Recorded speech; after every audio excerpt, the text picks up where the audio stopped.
భూమి మీద పుట్టినవారు, పుట్టబోయేవారు, పుట్టబోతున్నవారు అందరి దోషములట తండ్రి అయిన దేవుడు ఎవరి మీద మోపాడంటే ప్రభువైన యేసుక్రీస్తు మీద మోపాడట.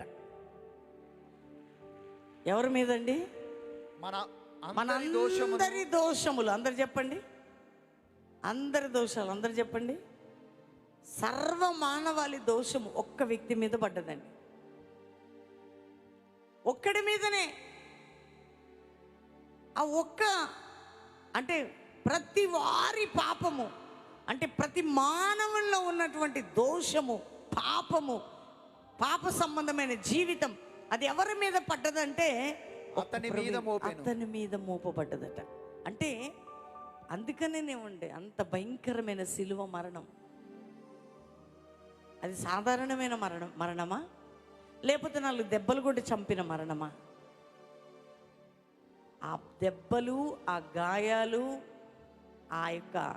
ఆ వీపు దున్నబడ్డం, ఆ రూపు లేకుండా మనిషికి, ఇంకా మీరు కొన్ని పిక్చర్స్లో ఫ్యాషన్ ఆఫ్ ద క్రైస్ట్ అట్లాంటి వాటిల్లో వాళ్ళు చూపించింది సగమే, దానికే మనం అల్లాడిపోతాం. వాళ్ళు మొత్తం చూపించలేకపోయారండి. యేసు ప్రభువుని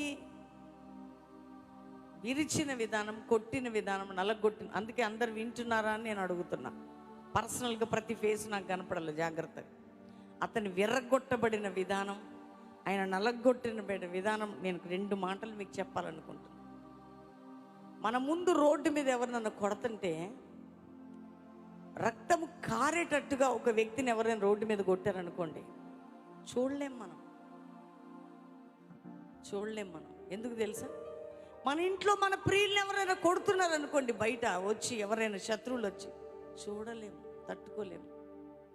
ఆ కొన్ని దెబ్బలకే చెయ్యి ఎరగడము, కాలు ఎరగడము, ఆ రక్తం కారడము చూస్తేనే మన హృదయము పగిలిపోతుంది, కరిగిపోతుంది. ఎవరు ఆయన? ఎందుకు మన గురించి అంత భరించాలండి? ఈ గుడ్ ఫ్రైడే రోజు నువ్వు తెలుసుకోవాల్సింది, మంచి శుక్రవారం రోజు నీ ఏడుపు అవసరం లేసేకి, నీ జీవితం అవసరం వేసేకి. నీ డబ్బు కాదు వేసే కావాల్సింది, నీ హృదయం అవసరం వేసేకి. అంతేగాక ఈ గుడ్ ఫ్రైడే వస్తుంది పోతుంది, కానీ ఈ సంవత్సరం నువ్వు దేవుని కొరకు ఏ సమర్పణ చేసుకుంటున్నావు అది కావాలి వేసేకి. నిజమే, ఆయన భరించిన మరణం అది ఏ మానవుడు ఈ లోకంలో ఎవ్వరు కదా, దేవుడు కాబట్టి ఆయన సహించగలిగాడు, భరించగలిగాడు. అది దేవుని మహాకృప. కానీ అసలు ఎందుకు ఆయన అంతగా మన గురించి బాధింపబడుతున్న నోరు తెరవట్లేదంట. అందుకనే మత్తయి సువార్త 27వ అధ్యాయంలో చక్కటి మాట రాయబడి ఉంటుంది.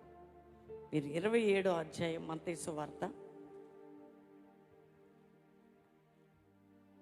బైబిల్ తెరిచి ప్రతి ఒక్కరు కూడా ఈరోజు దేవుని వర్తమానం వినేటప్పుడు మీ జీవితాలు దిద్దుకోవాలి. 27వ అధ్యాయం 1వ వచనం నుండి ఒక్కసారి చదవండి, చెప్తాను నేను. ఉదయమైనప్పుడు ప్రధాన యాజకులను ప్రజల పెద్దలందరూ యేసును చంపవలెనని ఆయనకు విరోధంగా ఆలోచన చేసి, ఉదయమైనప్పుడు ప్రధాన యాజకులు, ప్రజలు, పెద్దలు యేసును చంపవలన ఆయనకు విరోధముగా ఆలోచన చేసి ఆయనను బంధించి తీసుకొని పోయి అధిపతి అయిన పొంతు పిలాతునకు అప్పగించిరి. ఏమని చేశారండి? భయంకరమైనటువంటి ప్లాన్ చేశారు వాళ్ళు. ఒక కుట్ర. ఎందుకంటే ఈయనని చంపాలా, ఈయనని చంపితేనే కానీ వాళ్ళ కక్ష తీరేటట్టుగా ఉంది. కానీ యేసయ్య మరణించడానికి, యేసయ్య అంత భయంకరమైనటువంటి శిక్ష అనుభవించడానికి ఆయన సిద్ధంగా ఉన్నాడు. ఎవరి కోసం అంటే ఈ లోకంలో ఉన్న సర్వమానవాళి కోసం. అందుకనే అక్కడ తీసుకెళ్ళినప్పుడు అక్కడ ఒక ప్రశ్న అడుగుతున్నారు, చదువుదాం. అప్పుడు ఆయనను అప్పగించిన యూదా ఆయనకు శిక్ష విధింపబడగా చూచి పశ్చాత్తాపపడి ఆ 30 వెండి నాణెములు ప్రధాన యాజకుల యొద్దకును పెద్దల యొద్దకును మరలా తెచ్చి, నేను నిరపరాధ రక్తమును అప్పగించి పాపము చేసితినని చెప్పాను. వారు దానితో మాకేమి, నీవే చూచుకోనుమని చెప్పగా, ఎవరైతే యూదా పాపం అప్పచెప్పాడో ఆయనకి చాలా బాధేసింది. ఆయన అనుకున్నాడండి, అప్పచెప్తాను కానీ ఇంత పెద్ద శిక్ష వేస్తారని అనుకోలే. కానీ యేసయ్యకి తెలుసు తను ఎంత పెద్ద శిక్ష మన కోసం అనుభవించబోతున్నాడు. ఆమేన్. ఆయన ఎరిగి ఉన్నాడు యూదా ఒక పాత్రగా వాడబడ్డాడు. కానీ ఎప్పుడైతే ఆ శిక్ష చూశాడో, నేను ఇంత నిరపరాధిని అప్పచెప్పానా, ఆఫ్టర్ ఆల్ 30 వెండి నాణెముల కోసం ఇంత పరిశుద్ధుని, ఇంత నిరపరాధిని రక్తము చిందించబడుతుందని ఆయన పశ్చాత్తాపడి ఏం చేసుకున్నాడట, అతడు ఆ వెండి నాణెములు దేవాలయంలో పారవేసి పోయి ఉరి పెట్టుకొన్నాడు. యేసయ్యను అప్పగించుకున్న వ్యక్తి ఏమయ్యాడండి?